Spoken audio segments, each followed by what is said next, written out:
Merhabalar arkadaşlar. Bugün hep birlikte Xiaomi Redmi Buds 6 Play Bluetooth görmüyor ve nasıl telefona eşleştirilir işlemini öğreniyor olacağız. Bu işlem için ilk olarak cihazın kapağını kaldırın.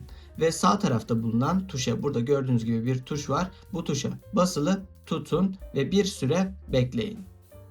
Evet, bir süre sonra gördüğünüz gibi cihazın ortasında bir ışık yanıp sönecek. Evet, daha sonra telefondaki Bluetooth bölümüne giriş yapalım.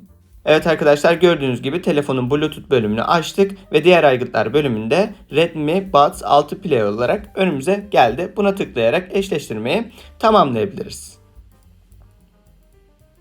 Gördüğünüz gibi cihaz başarılı bir şekilde bağlandı. Evet arkadaşlar, bugün hep birlikte Xiaomi Redmi Buds 6 Play Bluetooth görmüyor ve nasıl telefona eşleştirilir işlemini öğrenmiş olduk. Eğer video işinize yaradıysa kanala abone olup videoyu beğenmeyi unutmayın. Şimdiden hepinize teşekkür ederim.